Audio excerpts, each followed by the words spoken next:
네, 안녕하세요. 저는 오늘 여러분들하고 셰익스피어와 함께하는 런던 여행이라는 주제로 좀 이야기를 나눌 최여정이라고 합니다.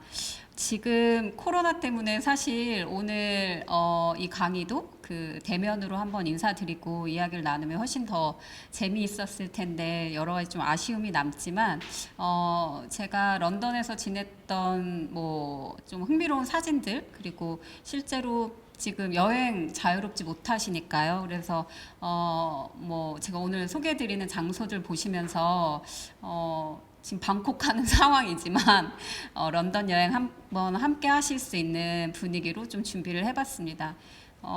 셰익스피어라고 하면 사실 많은 분들이 좀 어렵게 생각하시거나 아니면 학교 다니실 때 뭐 희곡 몇 편 정도 제목은 알고 계실 텐데 셰익스피어에 대해서 얼만큼 알고 계시는지 저 좀 궁금해요. 그래서 셰익스피어의 인간 셰익스피어를 만날 수 있는 시간을 제가 조금 더 이야기를 나눠보려고 해요. 그래서 나중에 혹시 그 기회가 되셔서 셰익스피어 연극을 보시게 되면 훨씬 더 흥미롭게 작품을 감상하실 수 있으실 것 같습니다. 그래서 오늘 지금 첫 번째 강의는 셰익스피어에 대한 얘기 또 그리고 런던 골목길을 저랑 같이 함께 다니시면서 런던 풍경도 오랜만에 한번 보시면 좋겠고 또 한 가지 그 런던이 정말 펍이 유명하거든요. 그래서 정말 맛있는 맥주도 많이 있어요. 그래서 런던의 유명한 펍까지 제가 좀 소개를 해드리는 시간으로 해보겠습니다. 제 소개를 먼저 좀 간단히 해보겠습니다. 간단히? 좀 긴데요. 저는 최여정이라고 하고요. 사실 저는 사회생활을 방송국 구성작가로 일을 시작을 했어요. 그리고 이후에는 한 10여 년 넘게 공연예술 현장에서 일을 했습니다. 그 다양한 공연 씬들을 제가 지켜봤는데 뭐 뮤지컬이던 국악이던 뭐 클래식 공연 무용 공연까지 다 기획을 했었는데 그 중에서 제가 정말 사랑하게 된 장르가 연극이었어요. 연극 공연을 특별히 너무 좋아했었고 그래서 관련된 책들도 그렇게 제가 계속 썼던 것 같아요. 그래서 사회생활 한 지 꼭 10년이 되던 해에 제가 약간 스스로 좀 번아웃이 돼서 돌연 사표를 내고 런던으로 가는 그 비행기표를 끊어서 런던에 제가 1년간 머무르는 기회를 가졌습니다. 그래서 그때 기억으로 런던에서 1년간 머물면서 쓴 책이 셰익스피어처럼 걸었다라는 저의 첫 책을 썼고 오늘 여러분들하고 이 책 이야기를 좀 제가 더 자세히 들려드리려고 하고요. 그 다음에 재작년에 쓴 책인데 이럴 때 연극이라는 책도 아까 말씀드린 대로 연극이 정말 너무 재미있고 좋은 장르인데 많은 분들이 또 이거 역시나 약간 좀 거리감을 많이 갖고 계시니까요. 그래서 연극에 대한 소개를 좀 해드릴 수 있는 책을 썼습니다. 그리고 뭐 작년에 나온 책은 뭐 공연 홍보 마케팅이라고 해서 이제 이쪽에 실무에 관심 있는 분들을 위한 책을 한 권 썼습니다. 그래서 매년 이렇게 부지런히 제가 한 권씩 지금 책을 쓰고 있고요. 지금 그 이럴 때 연극 두 번째 책을 제가 지금 준비 중이어서 아마 내년 초에는 또 새로운 책으로 인사를 드릴 수 있을 것 같습니다. 네. 요 정도로 제 소개를 하고 그래서 오늘은 그 제 첫 책인 셰익스피어처럼 걸었다에서 셰익스피어 이야기와 이제 그 다음 강의 때는 햄릿 이야기를 좀 들려드리려고 해요. 햄릿은 당연히 많은 분들이 정말 유명한 이 이름은 알고 있겠지만 그 햄릿에 탄생하게 된 그 배경들이 몇 가지 있거든요. 그래서 그 이야기까지 들려드리고 또 지금 그 영국에서 가장 유명한 배우 중에 하나인 베네딕트 컴버배치가 햄릿을 연기한 공연이 있습니다. 그래서 그런 장면들도 좀 같이 보시면서 햄릿에 대해서 좀 알아가는 시간으로 다음 강의는 그렇게 좀 이야기를 진행을 해볼게요. 이 책으로 얘기를 드릴 텐데요. 그 장강명 씨라고 소설가 장강명 씨가 계시는데 저도 굉장히 좋아하는 소설가예요. 그래서 장강명 씨가 그 본인의 페이스북에 그러니까 본인이 읽은 책을 간단히 이렇게 리뷰를 해서 올려놓으시거든요. 근데 제 책을 읽으시고 이렇게 그 리뷰 평을 올려주셨어요. 그래서 제가 이걸 보고 너무 기뻐서 캡처를 해놨습니다. 그래서 셰익스피어 보다, 그리고 또 실제 런던 여행보다 이 책이 더 즐거웠다라는 평을 해주셔서 제가 너무 기뻤던 기억이 납니다. 그래서 혹시 오늘 뭐 이번 강의 들으시고 1강, 2강 들으시고 조금 더 셰익스피어와 런던에 대해서 궁금하시다면 이 책을 또 함께 읽으셔도 좋으실 것 같아요. 이 책이 아마 뭐 이렇게 보급하는 그 책으로 선정이 돼서 도서관에도 많이 있는 걸로 알고 있습니다. 그래서 책까지 함께 보시면 셰익스피어와 뭐 햄릿과 그 런던에 대해서 훨씬 더 다양한 이해를 하실 수 있으실 것 같아요. 제가 오늘 여러분들하고 대면으로 좀 인사를 드리게 되면 이후에 이제 뭐 질문도 더 다양하게 받을 수 있고 제 소개도 좀 더 해드렸으면 좋았을 텐데 좀 아쉬운 마음이 들고요. 혹시 강의를 좀 들으시고 오늘 이야기를 들으시고 더 궁금하신 게 있으시면 저도 이제 계속 SNS를 하고 있어요. 그래서 제 SNS 주소로 친구 신청을 해주시고 혹시 뭐 궁금하신 내용들이 있으시면 저에게 질문을 주시면 제가 거기에 또 답을 드릴 수 있을 것 같습니다. 그래서 제 SNS를 소개를 해드렸고요. 그러면 좀 본격적으로 셰익스피어에 대한 이야기를 좀 해보려고 해요. 많은 분들이 셰익스피어라고 하면 어떤 이미지가 떠오르는지 좀 궁금하기도 한데요. 셰익스피어는 그가 태어난 그 생물연도부터 보면 16세기의 사람이에요. 영국의 엘리자베스 여왕이 영국의 가장 큰 번성기를 이루었을 때 태어난 인물이기도 하고, 실제로 셰익스피어는 런던에서 살아생전에 큰 인기를 얻은 작가였습니다. 그래서 굉장히 많은 작품을 내기도 했고, 여러분들 아시다시피 36편의 희곡과 100편이 넘는 소네트를 쓴 작가예요. 굉장히 왕성한 활동을 하기도 했고, 그래서 뭐 상당한 부를 축적하기도 했어요. 그래서 런던에서 지내면서 많은 작품들을 쓰고 거기에서 번 돈으로 사실 그의 고향에 많은 땅을 사들이고 집을 살 정도로 투자의 귀재였다. 저는 그런 생각도 들었거든요. 실제로 셰익스피어의 고향인 스트래포드 어폰 에이번에 제가 가보기도 했는데 이제 그 사진도 제가 소개를 해드릴게요. 그래서 고향에 뭐 과수원을 비롯해서 마을에 있는 좋은 집들을 살 정도로, 그리고 템페스트를 마지막으로 런던에서 마지막 작품을 쓰고 고향으로 이제 귀향을 해요. 그래서 본인이 사두었던 마을의 집에서 지내면서 말년을 보내고 세상을 떠났던 인물이었습니다.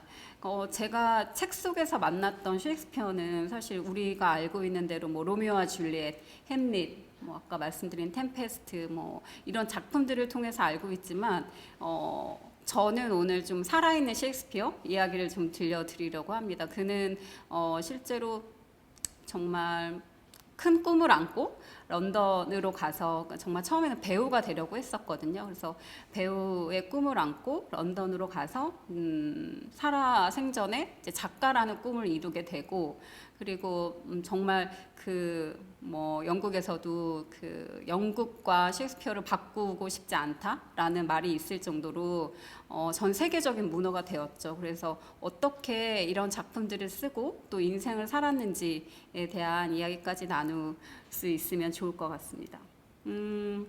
제가 원래 대면으로 강의를 하게 되면 이렇게 초반에 좀 강의 시작하기 전에 긴장도 풀 겸 이렇게 퀴즈를 드리거든요. 그래서 셰익스피어의 4대 비극에 대해서 질문을 드려요. 그러면 이 질문은 그래도 좀 많은 분들이 답을 하시는 것 같아요. 그래서 4개를 다 맞추시면 제가 제 책을 선물로 드리기도 했었거든요. 셰익스피어의 4대 비극이 뭔지 다 알고 계시는 분이 있으시면 좋겠지만, 네, 이렇게 4작품이에요. 다 아마 작품의 이름들은 다 낯익으실 것 같아요. 햄릿, 오셀로, 리어 왕, 맥베스, 이렇게가 셰익스피어의 4대 비극이고요. 근데 이거를 맞추시는 분들은 많지는 않았어요. 셰익스피어의 5대 희극이 있어요. 그래서 이 중에서 뭐 3-4개는 맞추실 수도 있는데 5개를 다 맞추시는 분들은 제가 많이 보지는 못했던 것 같아요. 셰익스피어의 5대 희극은 베니스의 상인, 말괄량이 길들이기, 한여름밤의 꿈, 뜻대로 하세요, 시비야. 이렇게 5작품이 있습니다. 다 사실은 학교 다니실 때 이야기를 들으셨거나 아니면 책을 좋아하시는 분들이라면 작품을 또 한 번씩 읽어보셨을 수도 있고 근데 연극으로까지, 그러니까 연극화된 무대로 보기까지는 아마 또 쉽지는 않으실 수도 있는데, 사실 그 셰익스피어의 이 희곡은 무대를 위해서 만들어진 문학이기 때문에 연극으로 보시면 정말 그 말맛들이 더 잘 살아있고, 그리고 정말 그 캐릭터의 어떤 아주 다양한 심리 묘사들이 훨씬 더 그 생생하게 전달되기 때문에 연극으로 꼭 한번 기회가 있다면 그 보실 수 있는 기회를 찾으신다면 정말 좋을 것 같습니다. 이제 여기부터 런던 여행을 시작해 보려고 해요. 제가 사실 셰익스피어를 인상적으로 만나게 된 곳이 바로 여기였습니다. 저도 사실 대학에서 영문학을 전공한 것도 아니고 셰익스피어의 작품에 대해서도 많은 작품을 보지는 못했었어요. 그래서 희곡 작품들만 좀 몇 편 읽는 정도의 수준이었는데, 제가 이제 런던에 이제 좀 자리를 잡고 이제 여행을 조금 이제 지하철도 탈 수 있고 그러면서 좀 여행을 런던 시내를 좀 슬슬 다니기 시작할 무렵에, 여기가 지금 런던의 가장 큰 트라팔가 스퀘어라는 그 큰 광장의 면에 있는 내셔널 포트레이트 갤러리라는 곳입니다. 그 영국의 런던에 가시면 아마 꼭 한번 들러보시면 좋을 곳이고, 아주 찾기 쉬우신 게 그 트라팔가 스퀘어에 그 내셔널 갤러리가 있어요. 런던에서 가장 큰 뭐 뮤지엄이기도 하기 때문에 꼭 한번 들르실 텐데,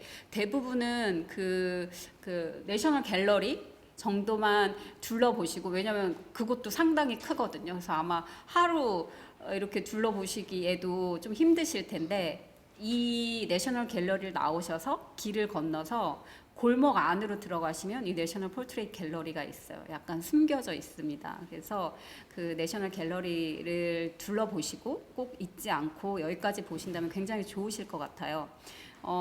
최초에, 그러니까 당시, 지금은 사진 기술이 발달되어 있기 때문에 뭐 많은 유명인들이나 우리는 다 뭐 나의 어떤 아이덴티티를 증명하려면 다 증명사진을 남기잖아요. 근데 과거에는 사실 사진 기술이 없었기 때문에 좋은 화가를 불러서 자신의 초상화를 남기는 일이 뭐 귀족들이나 왕가에서는 아주 중요한 행사이기도 했고, 그러면서 점차 이제 서민들도 자신의 얼굴들을 그리기 시작했죠. 그래서 그 폴트레이트, 그러니까 그 자화상이란 초상화라는 그 그림들이 굉장히 많이 그려졌어요. 그래서 이곳은 이 명칭대로, 이 박물관 갤러리의 명칭대로 이 초상화를 모아놓은 갤러리입니다. 그래서 이곳에 들어가시면 정말 유명한 전 세계 유명한 사람들의 얼굴을 다 그림으로 그려서 남겨놓은 것을 보실 수 있어요. 물론 뭐 엘리자베스 1세 여왕의 초상화도 있고, 지금 현재의 뭐 스타들, 뭐 무비 스타들부터 축구 스타들, 뭐 베컴도 저도 봤던 것 같고, 지금 현재 스타들의 얼굴들도 다 그 화가들이 그림을 그려서 보관해 놓은 곳이에요. 24,000점이 소장되어 있는 곳입니다. 그래서 제가 여기 이제 들어가서 갤러리를 둘러보다가 그 셰익스피어 초상화를 제가 발견을 하게 됐어요. 이 세 장의 그림을 보시면 아마 낯이 익으신, 그러니까 우리에게 낯익은 셰익스피어는 어떤 그림일까를 생각해 보면 아마 가운데 그림 정도는 좀 많이 보신 그림이 아닐까라는 생각이 들거든요. 그래서 사실 공식적으로 셰익스피어가 살아 있을 때 그려진 그림이라고 하는 거는 한 점이 남아 있고 지금 여러 장의 셰익스피어의 얼굴은 사실 그의 사후에 그려진 거기 때문에 실제로 셰익스피어는 그럼 어떻게 생겼을까라는 질문에 정확하게 답을 주는 사진은 없어요. 근데 조금 사진을 보시면 아시겠지만 약간 공통적으로 나이 들면서 좀 머리숱이 없어졌나 보다. 그래서 앞머리가 좀 다 비어 있고, 근데 솔직히 또 다른 어떤 그림에서는 또 굉장히 뚱뚱한 셰익스피어로 그려지기도 하고요. 뭐 지금 또 보시면 체격 다 각기 다른데 이 가운데 그림이 이 내셔널 포트레이트 갤러리에 소장되어 있는 제일 공식적으로 인정받는 셰익스피어의 사진이기 때문에 아마 이 그림이 제일 우리에게도 익숙한 것 같아요. 그래서 이 그림이 또 이 포트레이트 갤러리에서 굉장히 의미 있는 이유가 이 갤러리가 생길 때 제1호로, 그러니까 제일 첫 번째로 들어온 갤러리의 소장품이었어요. 그래서 그 당시에 이 그림을 소장하고 있던 그 엘스미어 백작이 이 포트레이트 갤러리가 생기면서 셰익스피어의 얼굴이다라고 하고 제일 먼저 1호 소장품으로 기증을 하게 되고 지금은 현재 그 포트레이트 갤러리에 24,000점의 초상화가 보관이 되어 있습니다. 그래서 뭐 그런 의미에서 그 포트레이트 갤러리에서도 이 그림이 굉장히 중요하기도 하고요. 그래서 제가 그 셰익스피어의 그림 이 초상화 앞에서 이제 쭉 다니다가 이 그림을 보고 발걸음을 멈추었는데 약간 또 굉장히 재밌었던 게 그의 이 왼쪽에 걸려있는 귀걸이였어요. 이 링 귀걸이를 차고 있더라고요. 그래서 이게 굉장히 눈에 띄었어요. 제가 생각했던 이제 이후에 셰익스피어의 여러 작품들을 보면서 또 이제 그의 개인적인 사생활들을 보면서 그는 굉장히 노력하는 작가였고 또 친구들의 평을 보면 엄청 짠돌이였다는 거예요. 그래서 뭐 공연이 끝나면 그냥 친구들하고 술도 한잔하지 않고 그냥 자기 숙소로 돌아가서 또 글을 쓰거나 그러니까 굉장히 근면하고 돈을 쓰는 거에 대해 굉장히 엄격했던 사람이고 그래서 저는 그러니까 셰익스피어라는 인물을 좀 제가 상상해 봤을 때는 굉장히 딱딱하거나 좀 융통성도 없고 근데 또 굉장히 창의력이 있는 사람이기 때문에 이렇게 훌륭한 작품들을 남겼지만 귀걸이를 보고 나니까 뭔가 어떤 유행에도 뒤떨어지지 않았던 그런 미적 감각도 있었구나라는 재미있는 생각이 들었어요. 그래서 제가 다른 자료를 찾아보니까 실제로 이때 17세기경 남자들이 귀걸이를 하는 게 유행이었다고 해요. 그래서 이제 어떤 그런 유행까지 따라잡는 되게 힙한 작가였나라는 또 다른 어떤 이미지까지 생성이 돼서 제가 점점 셰익스피어에 빠져들게 된 계기가 됐던 그 그림이기도 해요. 그래서 그 이후에 혹시 꼭 내셔널 포트레이트 갤러리에 들어가셔서 다른 그림들도 둘러보시고 이 셰익스피어까지 좀 보시게 되면 확실히 이렇게 모니터로 보시는 것보다 어떤 미술 작품이든 실제로 보시면 그 뭐 색감이나 또 느껴지는 아우라가 다르기 때문에 현장에 가셔서 보신다면 또 다른 또 제가 놓쳤던 다른 재미를 찾으실 수도 있으실 것 같아요.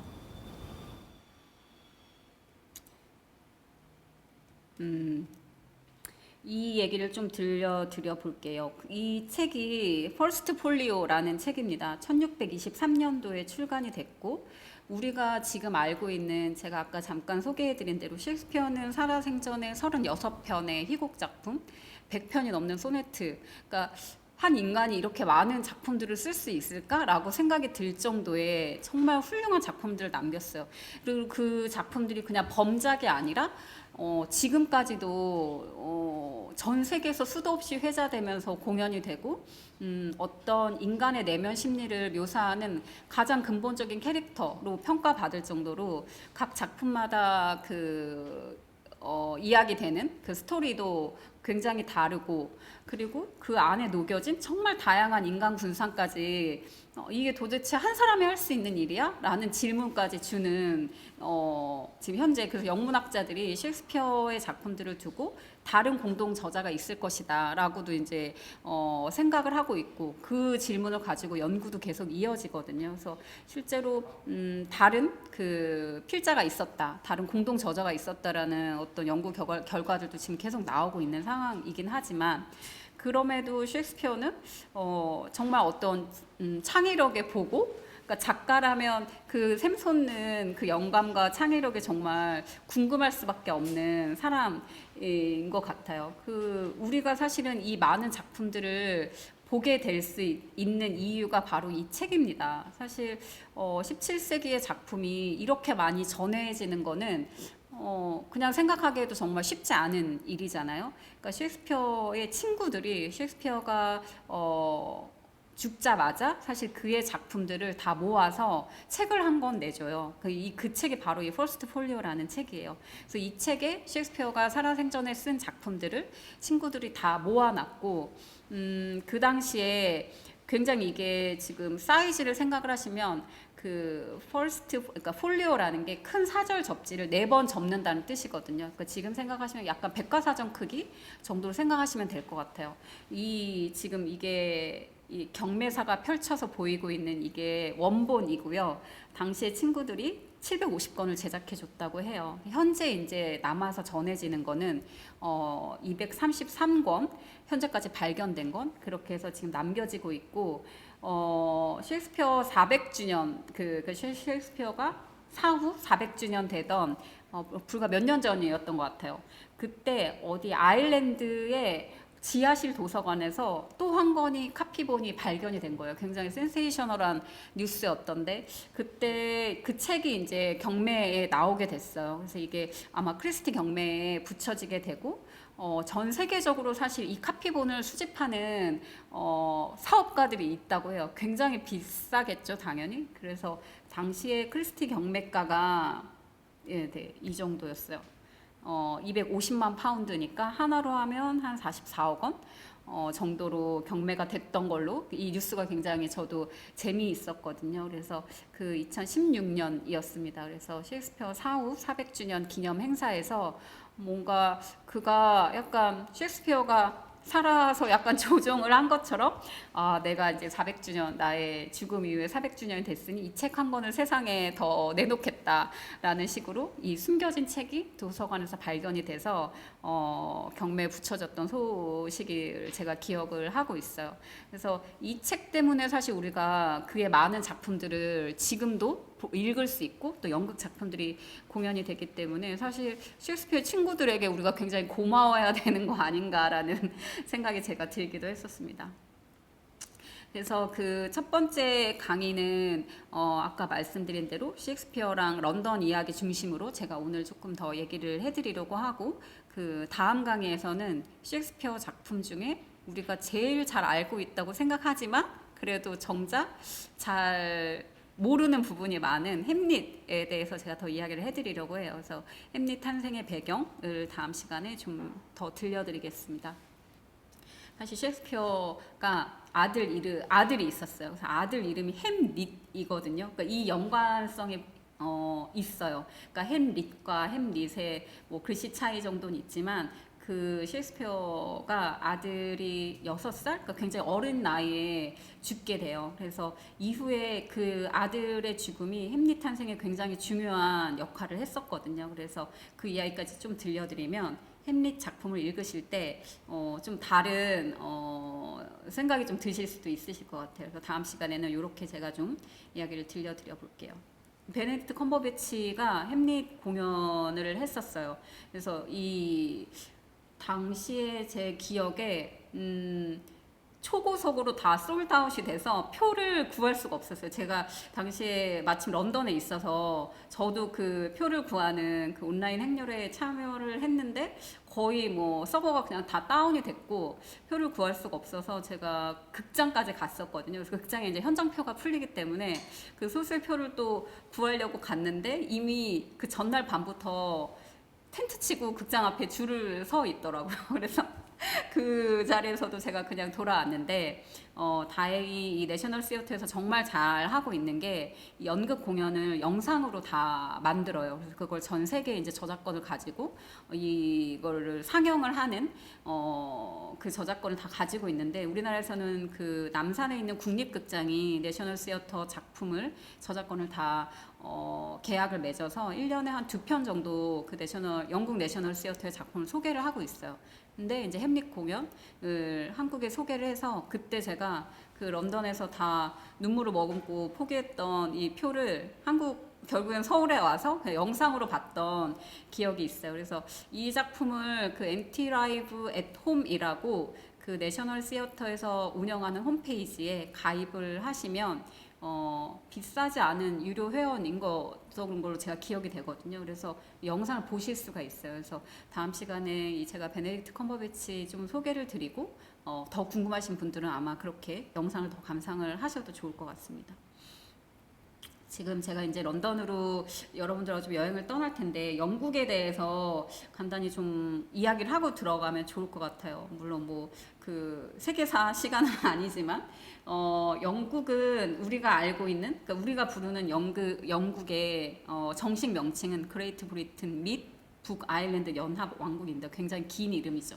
우리는 이 국가명을 그냥 영국이라고 부르죠. 대표적으로. 그래서 지도를 보시면 가장 큰 지금 이쪽 밑쪽에 해당되는 곳 잉글랜드 부분을 그냥 저희는 영국으로 대표를 해서 부르고 있고, 영국은 사실 4개 국가가 만들어진 연합 왕국이에요. 그래서 잉글랜드와 스코틀랜드, 웨일스, 북아일랜드 이렇게 해서 4개의 이 국가로 나눠져 있고, 각각의 지역적 특색이 정말 다양하거든요. 그러니까 마치 제가 이제 영국 내에서 이 4개 지역을 돌아다니면서 느낀 게 다른 나라에 온 것 같은 풍경과 어떤 문화적인 특징들이 굉장히 다 다른 면들이 있었어요. 그래서 그런 것들이 굉장히 흥미로웠고, 그래서 런던을 기점으로 두시고 이렇게 이 4개의 지역을 둘러보시는 것도, 물론 여기까지 갔는데 어디 뭐 파리도 가보시거나 뭐 독일도 가거나 다 가까우니까요. 그래서 그 유럽의 다른 국가를 가시는 것도 좋겠지만 영국을 조금 더 탐사를 해보시는 것도 저는 굉장히 재미있는 경험이 되시지 않을까 생각이 들어요. 그 중에서 저는 정말 인상적인 곳이 아일랜드였거든요. 그래서 아일랜드는 정말 뭐 꽤 오랫동안 영국의 지배를 받기도 했고, 아주 치열한 과정을 거쳐서 독립을 얻었던 나라인 만큼 굉장히 지역적 특색이 다른 국가하고도 달랐고, 뭐 혹자들은 그 아일랜드의 어떤 민족성이 우리하고도 굉장히 비슷하다고도 많이 얘기를 하고 있는데, 아일랜드가 굉장히 작은 나라예요. 그리고 인구도 별로 많지 않은데 뭐 세계에서 가장 살기 좋은 나라라고 평가받을 정도로 자기만의 민족성을 진짜 잘 개발하고 있고, 어떤 문화적인 그 시민들의 문화적 소양이 굉장히 높은 생각이 제가 들었어요. 왜 그러냐면 이 작은 나라에서 노벨문학상 수상 작가가 이렇게 많이 탄생을 했어요. 제가 정말 좋아하는 작가들이거든요. 조지 버나드 쇼라고 피그말리온이라는 희곡을 쓰기도 했고, 이 조지 버나드 쇼는 이 노벨문학상을 받기도 했고요. 그 희곡으로 노벨문학상을 받기도 했고, 또 그 희곡을 영화에서 오스카상, 그러니까 우리가 흔히 말하는 아카데미상을 받은 유일한 작가이기도 해요. 이 2가지 상을 모두 받은. 그래서 조지 버나드 쇼의 고향이기도 하고, 우리가 잘 알고 있는 시인인 윌리엄 버틀러 예이츠도 이곳에서 태어났고요. 사무엘 베케트, 이 역시나 노벨문학상을 받은 희곡 작가입니다. 고도를 기다리며 라는 제가 제일 좋아하는 희곡을 쓴 작가인데, 그도 이 아일랜드에서 태어났어요. 그리고 최근에 이제 셰이머스 힌이라는 시인까지, 정말 제가 그 이전에는 제가 인식을 못했는데 제가 좋아하는 이 많은 작가들이 이 아일랜드의 작은 나라에서 태어났구나, 그리고 그들이 다 노벨문학상을 받았구나라는 생각을 해보고, 그 뒤에 이제 그 아일랜드의 풍경을 보니까 어떤 작가적인 그 감성을 건드리는 자연 풍경들이나 그 나라의 아주 독특한 특색들이 좀 느껴졌어요. 그래서 책을 좋아하시고 그런 분들이라면 아일랜드 한번 꼭 들러보시면 좋을 것 같아요. 그래서 오늘 여러분들하고는 이제 런던을 다시 조금 더 집중해서 런던 얘기를 해보면, 런던으로 여행을 할 텐데, 런던이 근데 사실 굉장히 커요. 제가 런던에 1년 지내고 그 뒤에 이제 파리에서 2년 정도 또 생활을 했는데, 런던과 파리에 제가 생활을 해보고 느끼는 개념은, 일단 런던은 어디를 가더라도 그냥 지하철을 타야 돼요. 그러니까 굉장히 그 구간별로 간격도 굉장히 넓고, 어디를 간다고 했을 때 심리적으로 굉장히 먼 거리거든요. 근데 파리는 그냥 걸어 다녔어요. 그냥 웬만하면 다 걸어 다닐 수 있는 정도로 작은 도시거든요, 파리는. 근데 이제 런던은 이렇게 좀 비교를 해볼 수가 있어요. 그러니까 런던에 이제 크게 다섯 가지 구역으로 나눈다면 이스트 런던 쪽은 좀 이민자들이 많이 살고 있고, 노스 쪽에 사실 그러니까 저희 한국 사람들 마을도 있고, 뉴몰든이라는 곳에 한국 사람들 마을도 있고, 여기 되게 맛있는 한인 슈퍼마켓도 있어요. 그래서 여기에 막 순대, 떡볶이 이런 것도 다 먹을 수 있거든요. 그래서 놀스 지역 쪽에 그 한국 사람들 마을들이 좀 있고, 여기에 북한 그 탈북자들도 모여 사는 마을도 있어요. 약간 이렇게 되어 있고, 웨스트 쪽과 센트럴이 약간 부촌이죠. 사우스도 좀 뭐 파키스탄 이렇게 조금 이민자들이 있고, 그래서 각각의 구역마다 이제 모여 사는 사람들의 특색도 다르고, 지역의 좀 그 모습도 좀 다른 것 같아요.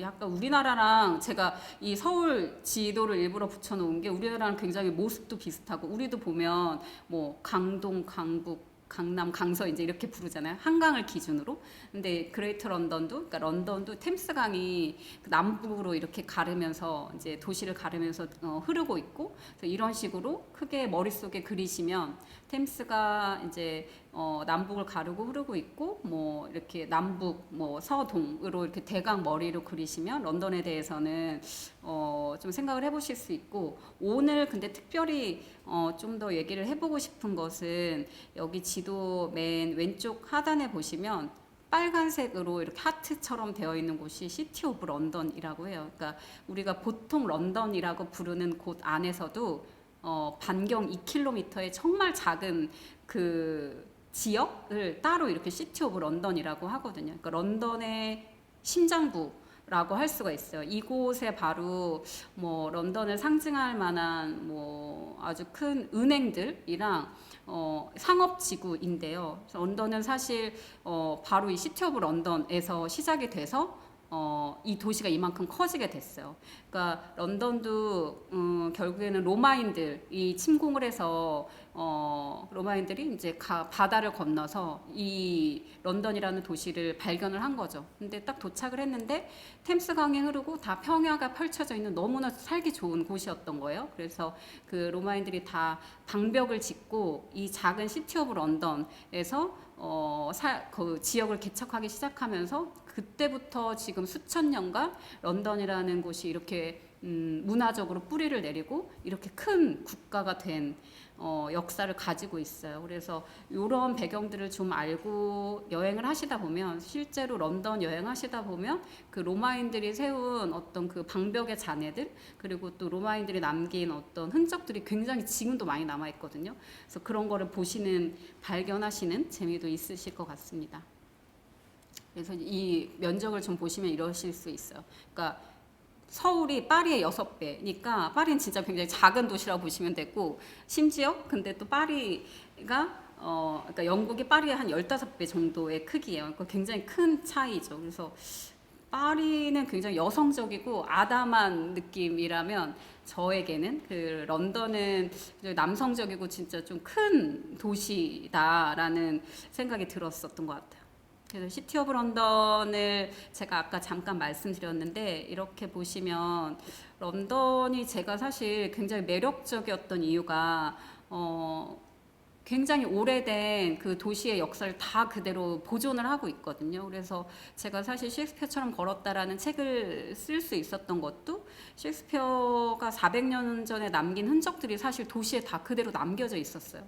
근데 지금 또 사실 런던이 유럽의 어떤 그런 금융이나 뭐 경제적인 부를 다 이끌 만큼 굉장히 중요한 기관들, 그리고 중요한 이런 최신식 빌딩들이 다 런던에 또 다 있거든요. 그래서 어떤 그런 신구가 같이 교차하는 도시의 매력이 런던이 가지고 있는 되게 아름다운 장점인 것 같고, 그 시티 오브 런던이라는 그 가운데, 그러니까 지하철역으로 가시면 뱅크역이에요. 그 이름 그대로 은행들이 몰려 있다는 의미거든요. 그래서 그 뱅크역에 내리셔서 좀 걸으시면 거기가 과거에 이제 로마인들이 그 런던을 세우기 시작한 첫 번째 장소구나라고 생각을 하시면 될 거예요. 그래서 지금 여기 왼쪽에 보시면 그 템스강을 중심으로 지금 뭐 런던에서 제일 유명한 빌딩들이에요. 그래서 오른쪽에 보시면 거킨 빌딩이라고 하거든요. 이게 약간 오이지? 그러니까 그 오이지가 영어로 거킨이라고 하거든요. 그래서 오이지처럼 생겼다 그래서 이제 뾰족한 그렇게 부르기도 하고, 왼쪽에 막 치즈 그레이터처럼 생겼다고 해서 막 이제 그런 식으로 빌딩들을 부르기도 하는데, 이런 최신식 빌딩들을 보실 수가 있어요. 그래서 시티 오브 런던은 런던을 대표하는 시장도 있지만 시티 오브 런던의 시장이 또 따로 있을 정도예요. 그리고 아예 그 지역만의 시기가 있을 정도로 이 지역에 살고 있는 지역민들의 자부심이 굉장히 대단해요. 그러니까 자기들은 런던에서도 오리지널의 사람들이다라고 생각을 할 정도이죠. 네, 그래서 그레이터 런던의 가장 작은 행정구역, 아까 말씀드린 대로 그 지역을 따지면 3km 내외예요. 그러니까 당연히 다 걸어 다니실 수도 있고, 그 뱅크역에 딱 한정되는 그 장소거든요. 그래서 한 9천여 명의 시민이 있고, 아까 말씀드린 대로 물론 런던, 그러니까 그레이터 런던을 대표하는 시장은 따로 있지만 이 시티 오브 런던의 수장을 따로 로드 오브 메이어 오브 런던이라고 따로 불러요. 그러니까 굉장히 영예로운 자리예요. 이거를 제가 나중에 알아보니까 어떤 뭐 보수가 있고 그렇지는 않더라고요. 그래서 뭐 2년마다 임기를 다 새로 하고 그 선출직으로 런던에 있는 각각의 행정구역에 우리나라로 치면 약간 구청장들이 모여서 이 사람을 뽑아요. 근데 이 사람이 갖고 있는 어떤 그 영예롭고 굉장히 큰 명예들이 있더라고요. 그래서 사실은 그레이터 오브 런던의 시장이라고 해서 이런 옷을 입고 행차하지 않거든요. 근데 이 로드 메이어는 1년에 한 번 이 그 페스티벌 때 박물관에 있는 이 마차예요. 실제로 그 런던에 가시면 이제 영국 박물관이 있는데 거기에 소장되어 있는 이 마차를 그 거리에서 달리는 것을 보실 수 있는 그 시민 행렬이 있어요. 그때 이제 로드메이어가 이 마차를 타고 같이 시민들하고 같이 옛날에 이렇게 입었던 고풍스러운 의상을 입고 같이 다 인사를 하고 다니는 이 장면들을 보실 수가 있어요. 이게 마침 이제 시기가 맞으시면 그때 한번 같이 참석을 하시는 것도 되게 재미있는 경험이 되실 것 같아요. 이렇게 그 런던 시내를 다 가로질러서 행렬을 하고, 이 행렬이 버킹엄 궁전까지 가요. 그래서 약간 그 여왕에 대한 어떤 존경을 표시하는 마음으로, 그래서 시티 오브 런던부터 버킹엄 궁전까지 이제 이런 식의 쭉 마차 행렬도 가고, 그 시민들이 굉장히 적극적으로 참여하는 페스티벌이라고 들었어요. 로드메이어 쇼라고 해서 이 페스티벌을 같이 보셔도 좋으실 것 같습니다. 그래서 아까 말씀드린 이 런던이라는 이름이 생겨나게 된 이유가 로마인들의 침공으로 이 런던이라는 도시가 태어났고, 처음에는 뭐 그 로마어로 린딘이라고 불렀다고 해요. 그리고 이제 론디니움이라고 얘기를 했는데 이게 강을 접한 도시라는 의미예요. 그러니까 템스강, 그 당시에는 그 템스강을 두고 로마인들이 보고 굉장히 이곳에 사람이 살기 좋은 마을이겠구나라고 생각을 해서 론디니움이라고 이제 바뀌게 되고, 그 당시에 뭐 카이사르 황제랑 클라우디스 황제까지 이 지역에 런던에 이제 방문을 다 했었죠. 그만큼 굉장히 로마인들에게도 중요한 유충지였다고 합니다. 그래서 지금 현재 런던이라는 이름까지 바뀌게 되는데, 뭐 사실 유럽의 뭐 많은 역사들을 보게 되면 로마인들로부터 시작을 하잖아요. 그래서 이 도시 역시나 로마인들의 어떤 문화적인 것들, 그리고 뭐 그들의 어떤 생각들을 통해서 도시가 발달을 하게 되고 지금의 우리가 보고 있는 런던이라는 도시가 생겨났습니다. 그래서 제가 그 런던을 걸어 다니면서 이제 이런 풍경들을 굉장히 많이 발견을 했어요. 그러니까 이게 런던 월이라고 로마인들이 그 템스강 주변으로 그 2km 내에 아까 보여드린 시티 오브 런던이라는 곳에 그 정착을 하면서 그 외부 침공을 막기 위해서 런던 월이라는 이 돌무덤을 쌓아서 방벽을 쌓아요. 그래서 그 지역을 둘러싸는 이 방벽들이 지금도 잔해가 남겨져 있어요. 그래서 이 사람들이 그 역사를 어떻게 대하는지를 보게 되면 여기 보시면 아주 막 뭐 여기 막 미쉐링의 뭐 별 5개짜리 그 좋은 막 레스토랑들인데 그런 레스토랑 터에 이 방벽들이나 아니면 높은 고층 빌딩들 바로 옆에도 이 돌무덤을 다 무너뜨리지 않는 거죠. 그러니까 이 방벽들을 그대로 다 도시 안에 품으면서 아주 건축들을 다 교묘하게 같이 배치를 해 두었어요. 그러니까 오히려 이런 풍경들이 저는 런던을 더 새롭게 하는 매력이 되지 않을까 싶고, 한편으로는 서울이 왜 우리는 늘 계속 그냥 공사하는 어떤 그런 장면들만 보게 되잖아요. 그러니까 뭐 새로운 콘크리트 뭐 건물들이 올라가고, 그러니까 그런 장면들이 좀 굉장히 아쉽다라는 생각이 들더라고요. 그래서 그 옛 것과 지금 뭐 굉장히 아름다운 현대의 아름다운 것들이 같이 다 조화를 이루고 있는 런던이라는 도시가 굉장히 저에게는 매력적이었던 것 같아요. 그래서 이런 제가 앞에 말씀드린 그 로마인들의 침공에 의해서 그 런던이 생겨나게 되고 어떻게 그 런던이 지금까지 이렇게 발전하게 됐는지에 대한 역사를 보시려면 이 뮤지엄 오브 런던에 가시면 아주 재미있게 너무 박물관의 스토리텔링이 정말 잘 되어 있거든요. 그래서 여기에도 한번 들러보시면 좋으실 것 같아요. 그래서 오늘 이제 조금 더 저랑 같이 가보시게 될 곳은, 제 책에서는 런던의 약간 센트럴 쪽에서 이렇게 4가지로 구분을 해서 제 책에는 소개를 해드렸는데요. 오늘은 뭐 다 시간상 다 같이 가시기는 어려울 것 같고, 제 책에 나온 1장의 셰익스피어의 출퇴근길 중심으로 좀 이야기를 들려드릴게요. 그럼 저희는 템스강 남쪽을 따라서 사우스뱅크를 따라서 걸으시는 길이 될 것 같아요. 네, 셰익스피어 출퇴근길을 좀 보시게 되면 이게 1600년도 런던의 지도예요. 이게 특별히 런던 시어터라고 지도 이름이 쓰여져 있는데요. 당시에 이 템스강을 두고 북쪽과 남쪽에 정말 많은 극장들이 있었어요.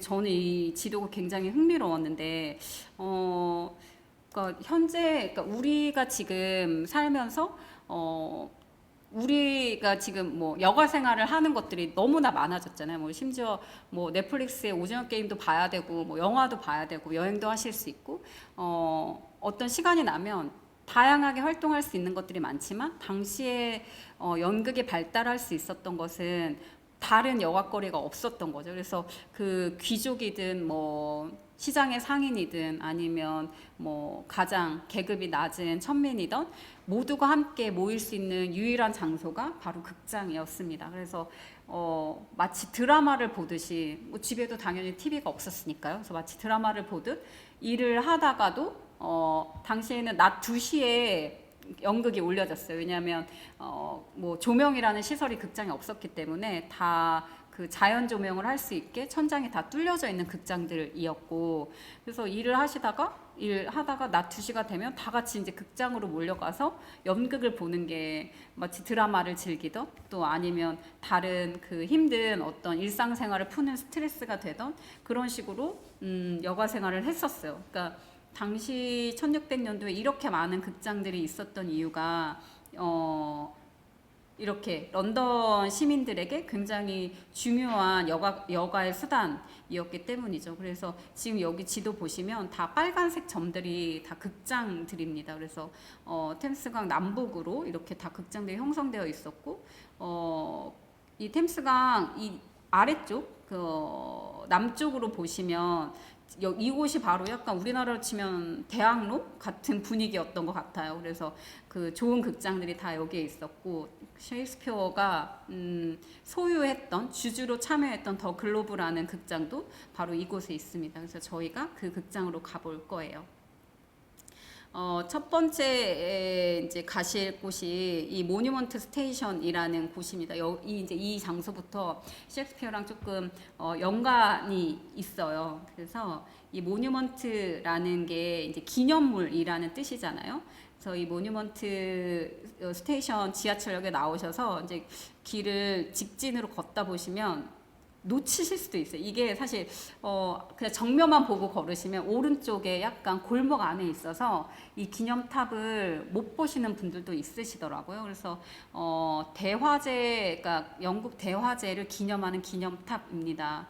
그래서 이렇게 생긴 기념물이고 1666년도에 영국 런던에 정말 큰 화재가 일어나요.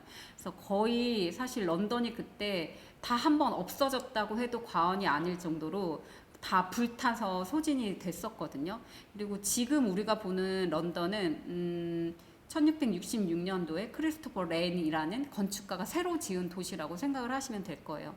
그러니까 어느 프랑스의 한 청년이 베이커리, 그러니까 새벽에 빵집에 그냥 우연히 던진 담뱃불 하나에서 불이 붙어서 이 런던을 태운 일이 그 1666년도에 영국 대화재예요. 그래서 그만큼 그 영국 시민들에게 굉장히 큰 충격이었기도 하고 그 화재를 조심하자라는 의미에서 이 기념탑이 만들어졌습니다. 그래서 그냥 지나치시지 마시고 여기 한번 올라가 보시면 그 맨 꼭대기 위에 전망대가 있어요. 이렇게 계단을 엘리베이터가 없거든요. 그래서 나선형 계단을 이렇게 쭉 따라서 올라가시면 좀 가파르시지만 이렇게 아름다운 풍경이 펼쳐져요. 그래서 전망대에 올라가셔서 타워브리지도 보시고 템스강 풍경까지 한번 보시고 내려오시면 증명서도 주거든요. 이 탑에 올라가서 내려왔다라는 증명서도 주니까요. 그래서 한번 올라가 보시면 좋으실 것 같고 그런 런던에 이런 역사도 있구나, 화재가 나서 이런 거를 기념하구나, 이런 배경도 알고 계시면 좋을 것 같아요. 말씀드린 대로 이 크리스토퍼 렌이라는 건축가가 지금의 영국을 새로 다 도시계획을 해서 만든 장본인이기도 합니다. 그래서 지금 뭐 보시는 영국에서 보시는 정말 중요한 건축물들이 다 이 건축가의 손에서 태어났어요. 제가 정말 좋아하는 곳이기도 한데요. 이 그리니치에 가시면 런던 시내에서 한 20분 정도 가시면 돼요. 그러니까 그리니치 지역에 가시면 올드 로열 네이버 컬리지라고 이렇게 아름다운 건축물이 그대로 다 보존이 되어 있어요. 그래서 이것 역시나 크리스토퍼 렌이 다 계획을 했고요. 이렇게 되어 있어요. 그래서 공원도 너무 예쁘거든요. 그래서 이곳에 있는 그 교회가 그 런던 청년들에게 결혼식 장소로 굉장히 유명해요. 그래서 저도 뭐 주말마다 이 공원에 한 번씩 들르곤 했는데 신랑 신부들 사진 찍는 모습도 굉장히 많이 봤었어요. 너무 아름다운 곳이고, 네, 이런 풍경들도 보실 수 있으시고요.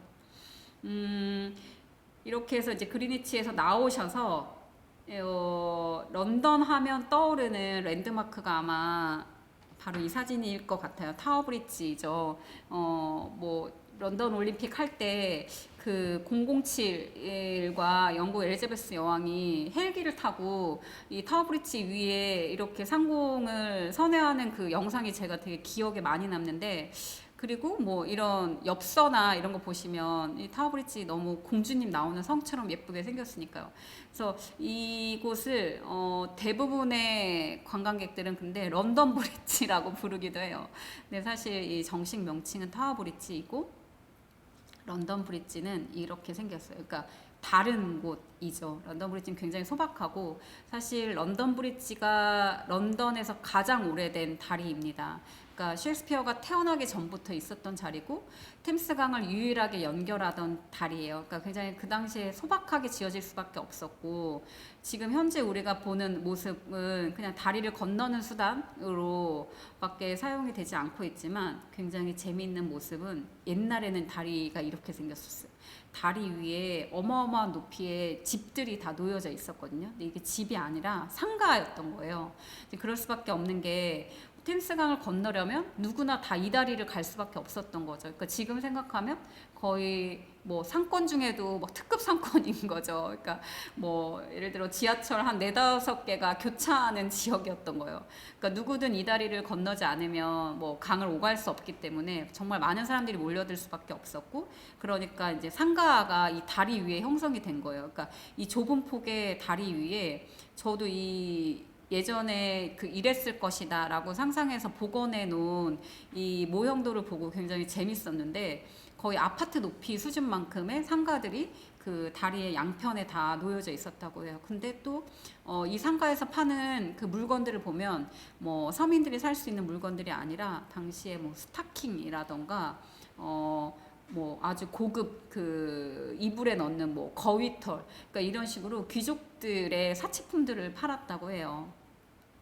그래서 이런 얘기들이 제가 굉장히 재미있었거든요. 근데 하나가 떠올랐던 게 제가 이탈리아 여행을 했을 때였어요. 그래서 피렌체에 갔더니 실제로 제가 다리를 건너는데 이런 식으로 다리 위에 상가가 그대로 다 보존이 되어 있었거든요. 폰테베키오라는 다리이고 런던 아까 그 보신 그 런던 브릿지는 지금은 다 그 모습이 바뀌었지만 현재까지 폰테베키오에는 이 상가가 그대로 다 보존되어 있는 다리를 건너실 수가 있어요. 근데 지금 여기는 보면 예전에는 뭐 한 4,500년 전에는 여기가 다 푸죽간이었다고 해요. 그래서 그 다 가죽들을 세공하는 곳이어서 아주 막 악취로 들끓었는데 그 당시에 이제 이 왕이 이 지역을 다 철수 명령을 내리고 지금 현재는 그 금세공하는 아주 아름다운 뭐 금세공품들 뭐 금으로 만들고 다이아몬드 액세서리 이런 것들을 팔아요. 그래서 관광객들이 여기 진짜 많거든요. 그래서 아 다리가 당시에는 굉장히 중요한 어떤 많은 사람들이 교차할 수 있는 곳이었고 또 그 이렇게 상점들이 만들어질 수 있는 곳이었구나라는 걸 생각하니까 굉장히 재미있었어요. 그래서 이 다리는 지금도 가보실 수가 있습니다, 여러분들도. 그래서 이제 아까 말씀드린 대로 그 모뉴먼트 지하철역에 나오셔서 모뉴먼트 그 아까 기념물도 보시고 쭉 걷다가 런던 브릿지도 건너시고 이제 도착하시는 곳이 바로 버로우 마켓이에요. 정말 꼭 가보시라고 추천드리고 싶은 곳이에요. 런던에서 정말 유명한 그 청과랑 뭐 야채 시장이거든요. 굉장히 오래된 곳이기도 하고 제가 알기로는 뭐 런던 그러니까 우리가 알고 있는 영국의 되게 유명한 셰프들 있잖아요. 뭐 제임스 올리비에 뭐 이런 사람들도 여기 와서 다 시장을 본다고요. 뭐 기네스 펠트로 뭐 저도 만난 적은 없지만 정말 유명한 셰프들도 이곳에 와서 되게 싱싱한 야채들을 살 수 있기 때문에 이 버로우 마켓에 한번 들러보시면 좋을 것 같고 여기에 우리도 뭐 어디 전통 시장에 가면 굉장히 재밌는 게 뭐 먹는 재미가 있잖아요. 여기도 전 세계 음식들을 다 포장마차에서 팔아요. 근데 제가 정말 좋아하는 게 바로 이 라끌레라는 음식이에요. 여기 쟁반에 들고 있는데 그냥 그 아까 말씀드린 이 거킨이라는 그 오이지 같은 피클요 피클 그쵸 그 오이지가 아니라 그들은 이제 피클이라고 부르니까 그 피클에다가 그리고 피클하고 감자튀김 위에다가 이 치즈를 녹여서 얹어주는 스위스 요리거든요. 이거 한 2파운드, 3파운드니까 한 5,000원, 7,000원이면 사실 수 있어요. 그래서 이거를 그냥 하나 손에 드시고 어디로 가시면 되냐면요. 바로 옆에 이 서더크 캐서드럴이라고 서더크 성당이 있어요. 그러니까 이 버로우 마켓하고 이 성당이 바로 면에 있거든요. 그래서 그 저는 늘 이 라클레 한 접시를 사서 여기 성당 마당에 갔어요. 그래서 거기 마당에 앉아서 뭐 대부분 다 런던어들이 거기에서 막 뭐 외부에서 되게 굉장히 식사하는 거 되게 좋아하잖아요. 그냥 벤치에 앉아서 그들은 뭐 런던이 워낙에 9월부터는 이제 해도 잘 안 뜨고 막 비 오고 계속 이러니까 한 5월부터 7월까지는 이 천국 같은 날씨의 시간을 즐기기 위해서 다 외부에서 식사를 진짜 많이 해요. 간단하게 뭐 직장인들도 점심 식사를 하고 그러니까. 그래서 저도 이 성당 마당에 앉아서 라클레 먹고 이 성당에 왜 가셔야 하냐면요. 이곳에 셰익스피어의 동생의 무덤이 있어요. 그리고 실제로 셰익스피어가 살아 있었을 때 이 성당의 신도였다고도 합니다. 굉장히 오래된 성당이기도 하고요. 그래서 굉장히 아담한데 안에 들어가시면 너무 예뻐요. 그래서 그 라클레를 시장하시니까 그걸 먹고 성당 안으로 들어가시면 이제 이런 풍경을 보실 수가 있어요. 셰익스피어의 동상이 있습니다.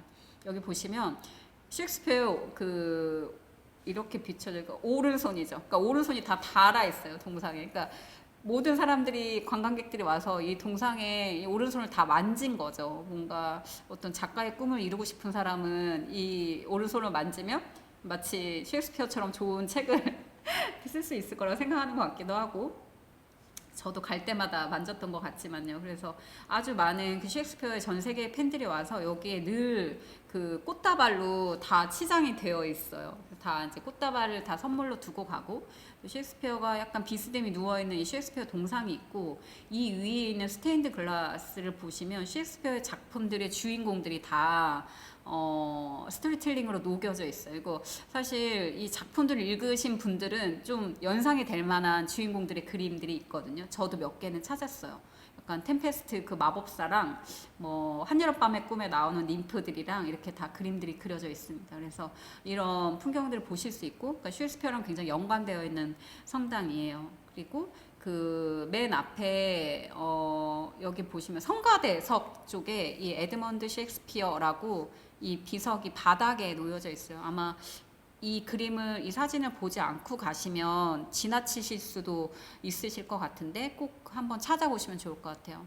여기 보시면 생물연도가 그 셰익스피어의 친남동생이고 27살에 죽었어요. 굉장히 이른 나이에 죽게 됐는데, 그러니까 형을 따라서, 형이 이제 셰익스피어가 먼저 런던으로 떠났으니까요. 그래서 형을 따라서 이제 역시나 배우의 꿈을 안고 동생이 런던에 같이 오게 됐는데, 근데 동생은 먼저 그 꿈을 이루지 못하고 세상을 떠났어요. 그래서 당시에 셰익스피어는 이미 런던에서도 유명한 작가이기도 했거든요. 그래서 그 당시에 장례식에, 그러니까 에드먼드 셰익스피어의 장례식을 기록한 수첩이 하나 발견됐는데, 그 형 셰익스피어가 이 동생을 위해서 굉장히 성대한 장례식을 치룬 그 기록이 그대로 다 남아 있다고 합니다. 그래서 보통은 뭐 한 얼마라고 할까요? 보통 서민들이 치르는 장례식의 한 5배 정도 되는 돈을 이 성당에 다 기부를 하고, 아마 그 자기를 따라서 런던으로 왔지만 꿈을 이루지 못한 동생을 위해서 되게 깊은 애도를 했던 그런 장소이기도 해요. 그래서 이렇게 셰익스피어 형제들하고 연관되어 있는 성당이어서, 그리고 이 성당 자체도 굉장히 유서 깊은 곳이어서 한번 들러보셔도 좋을 것 같아요. 아까 보여드린 그 스테인드 글라스를 가까이서 보시면 이렇게 되어 있습니다. 그래서 한번 주인공들을 이렇게 찾아서 보시는 재미도 있으실 것 같아요. 그래서 이제 성당 나오셔서 이제 조금 더 거리를 걷다 보시면 이런 윈체스터 팰러스라고 해서 당시에 정말 유명했던 주교의 런던 별장이죠. 그러니까 윈체스터에 살던 주교가 런던의 엘리자베스 여왕을 보러 왔을 때 머물던 그의 궁전이었어요. 어마어마한 크기였다고 합니다. 뭐 당시에는 여왕이란 존재는 있었지만 여왕이 모든 그 영국 지역에 다 권력을 행사할 수 없었기 때문에 각 지역마다의 수장은 이런 그 각 성당을 대표하는 주교들이 다 그 힘을 가지고 있었죠. 그래서 이 주교가 가지고 있던 그 궁전에 이 잔해들이 그대로 다 남아 있어요. 지금도 이 건축학적으로 굉장히 유명한 게 이 돌로 다 세공한 창이거든요. 그 당시에는 여기에 창이 끼워져 있다고 해요. 유리창으로 스테인드 글라스로 되어 있었는데, 이게 이 그 쇠살 여기에 보면 그 창살들을 다 돌로 조각을 해놔서 이게 그대로 다 보존되어 있는 것도 굉장히 재미있었어요. 그래서 이 길을 돌담 따라서 쭉 가시다 보면 이런 풍경들을 보실 수가 있어요. 그리고 또 한 명의 인물을 이 골목길을 걷다 보면 만나실 수가 있어요. 프랜시스 드레이크라고 당시에 정말 유명한 해적이었습니다. 그런데 이렇게 영국 은하에 뒤에 새겨질 정도로 정말 유명한 인물이에요. 그러니까 우리에게는 사실 그 영국이 스페인의 무적 함대를 물리칠 수 있었던 이유가 영국 엘리자베스 여왕이 아주 전략적으로 이 해적들을 자기 편으로 만들었던 거죠. 그래서 그 해상 무역을 다 휩쓸게 되고, 런던이 지금의 정말 이 부강한 나라를 가질 수 있게 됐던 어떤 그 기본적인 틀을 엘리자베스 여왕이 만들었는데, 그녀의 정말 유명했던 파트너가 우리에게는 사실 해적으로 알려져 있지만 영국민들에게는 거의 영웅처럼 되어 있거든요. 그래서 여기 보시면 은하의 그 뒷면에 새겨질 정도로 마치 우리의 어떤 지폐에 보시면 뭐 율곡이 뭐 이렇게 다 있는 위인들처럼 뭐 얘기가 되는 게 굉장히 저는 재미있었어요. 그래서 이 골목 안에 실제로 그 드레이크 선장이 타던 이 배도 다 모형이 만들어져서 정박되어 있습니다. 그래서 이 안에 들어가 보시면 다 이렇게 그 방마다, 배 안에 방마다 다 어떤 이렇게 좀 관람하실 수 있는 갤러리들이 다 꾸며져 있고, 초등학생들이 꼭 이곳에 와서 소풍으로 와서 그 당시에 뭐 런던의 패권들을 듣는 그런 시간들이 있더라고요. 그래서 선생님들이 막 다 설명을 해주는데, 지금은 사실 영국이 많이 뭐 국력도 당시에 예전에 비하지 않고 그렇지만, 그런 뭐 자부심들을 끊임없이 고취시키는 장면들이 저도 인상적이었어요. 그래서 이 배를 지나서 조금 더 걷다 보시면 영국에서 제일 오래된 감옥을 보실 수가 있어요. 클링크 프리즌이라고 하고요. 이곳은 찰스 디킨스의 아버지가 수감되어 있던 곳으로도 굉장히 유명합니다. 그래서 여기 지하로 내려가시면 그 박물관이 다 그대로 다 복원이 되어 있어서 여기도 들어가 보시면 좋으실 것 같아요. 이런 풍경들이 다 담두대 뭐 이런 것들이 다 놓여져 있고요. 이제 저희가 갈 곳은 이제 셰익스피어가 주주로 참여했고 셰익스피어의 모든 작품들이 올려졌던 글로브 시어터라는 곳으로 갈 텐데요. 글로브 시어터에 아주 경쟁 극장이 있었어요. 지금 아쉽게도 이 극장이 남아있진 않지만 로즈 시어터라는 곳이고요. 로미오와 줄리엣의 초연이 올려졌던 극장으로도 굉장히 유명합니다. 그래서 이 로즈 시어터는 아쉽게도 현재는 남아있지 않고 최근에 이 로즈 시어터의 잔해가 발견이 돼서 복원을 하는 뉴스를 제가 봤던 게 기억이 나요. 그래서 이런 식으로 지금 다 하나하나 복원을 하고 있고요. 로즈 시어터의 이야기들은 이 셰익스피어 인 러브라고 굉장히 유명한 영화예요. 기네스 펠트로가 이 영화로 아카데미 여우주연상을 받기도 했는데 실제로 셰익스피어가 주인공으로 등장을 해요. 그리고 당시에 어떤 엘리자베스 여왕 시대에 정말 흥행했던 그 영국의 극장사들, 배우들의 이야기들을 정말 이 영화 속에 다 만나실 수가 있습니다. 그래서 이 영화까지 한번 보시면 당시 분위기를 다 느끼실 수 있는 거 좀 도움이 되실 것 같아요. 그래서 이 영화 속에 그 로즈 시어터가 배경이 돼서 보실 수가 있어요. 그래서 저희의 종착지는 바로 여기에요. 글로브 시어터라는 곳이고, 셰익스피어가 이 극장을 짓는 데 주주로서 참여하기도 했고 실제로 경영에도 다 참여를 했습니다. 그래서 이곳에서 셰익스피어의 많은 작품들이 다 초연이 됐던 곳인 만큼 거의 뭐 연극인들의 성지, 그리고 셰익스피어를 사랑하는 전 세계의 관광객들이 다 이 극장을 찾아와요. 이렇게 생겼어요. 아까 말씀드린 대로 당시 극장들은 조명이라는 기술을 뭐 당연히 쓸 수 없었기 때문에 천장이 다 뚫려져 있는 야외 극장이었어요. 이렇게 3층으로 되어 있는 구조이고요. 현재도 지금 이 극장에 들어가셔서 공연을 보실 수가 있어요. 이런 식으로 객석이 되어 있습니다. 굉장히 고풍스러운 어떤 영화 속의 한 장면에 앉아 계신 것처럼 연극을 즐기실 수가 있어요. 제가 한 가지 더 팁을 드리자면, 여기에 사실 예매 없이 가시면 줄을 정말 오래 쓰셔야 되거든요. 근데 줄 안 쓰시고 사실 티켓을 사실 수 있는 게, 여기 보면 1층에 이 무대 앞쪽에 그 사람들이 다 그냥 서서 보거든요. 스탠딩으로 해서 공연을 보시는 곳이고, 그 좌석을 야드라고 불러요. 그래서 이 야드석을 사시는 거는 기다리지 않고 보셔도 되고, 티켓 가격도 제일 싸요. 아마 한 2만 원, 3만 원 정도는 보실 수가 있어요. 그냥 내가 오늘 이번에 런던 여행까지 갔는데 객석표 하나 사야지 이렇게 해서 2, 3층 석을 사시면 거기에 한 얼마 주시면 될까? 한 10만 원 정도는 되실 거거든요. 그러니까 저도 처음에는 뭣도 모르고 이 객석 티켓을 샀던 거예요.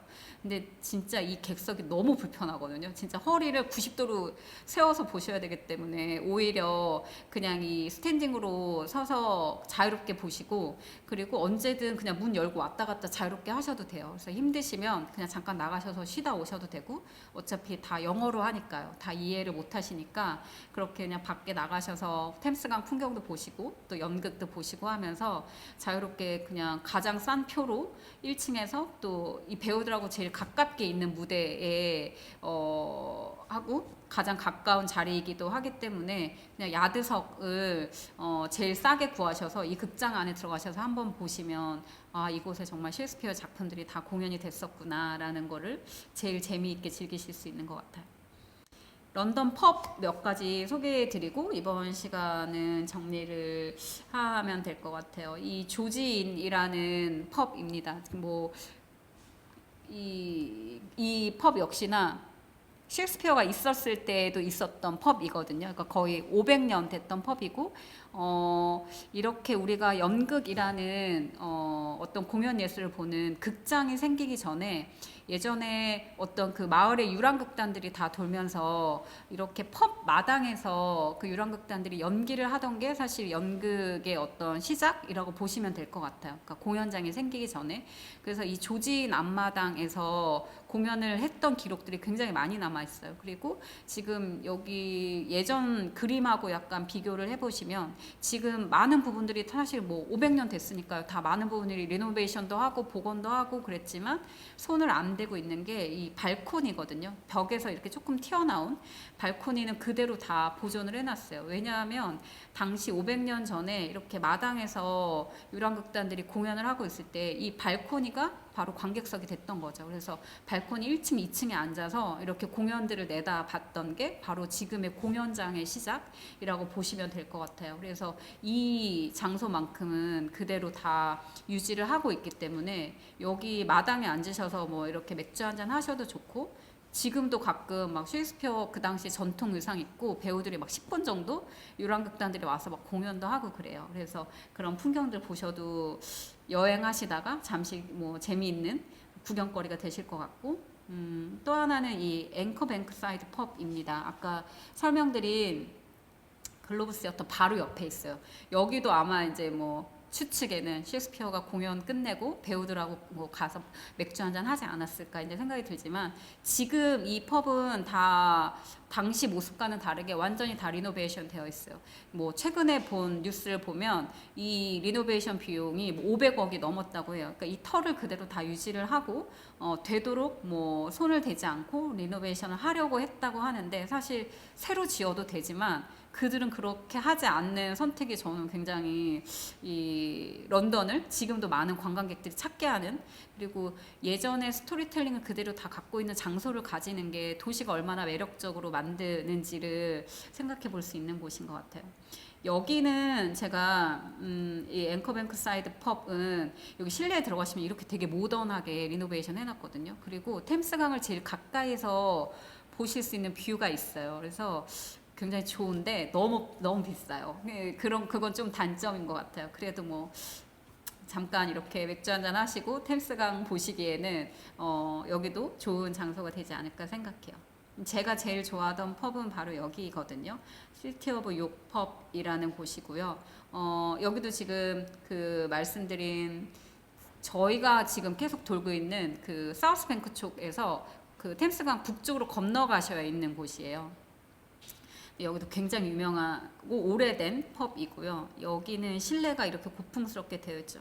여기의 특징은 각각의 펍 여기 오른쪽에 사진 보면 잘 안 나와 있는데 이 나무로 다 칸막이가 되어 있어요. 그러니까 약간 비밀 장소처럼 되어 있는데, 이게 왜 그러냐면 이 시티 오브 욕 펍 옆에 그 영국의 변호사들이 공부를 하는 학교들이 있어요. 그래서 여기 점심시간에 가시면 거의 킹스맨에 나오는 젠틀맨들의 정말 수트발 입은 그 변호사들이 다 점심시간에 여기 나와서 맥주 한 잔들을 하거든요. 그래서 그런 풍경들 보시는 것도 굉장히 재밌고, 나와서 여기 약간 이렇게 다 룸으로 다 칸막이가 되어 있어서 아마 그런 비즈니스 하기도 굉장히 좋기 때문에 그런 풍경들이 펼쳐지지 않나 생각이 들어요. 그래서 이 장소에서 이제 맥주 한잔 하시는 것도 좋을 것 같고, 또 이 장소는 정말 아마 제 책에 진짜 찾아가시는 방법을 자세히 써놨는데 아마 거의 모르실 거예요. 관광객들은 가실 수가 없는 곳에 있거든요.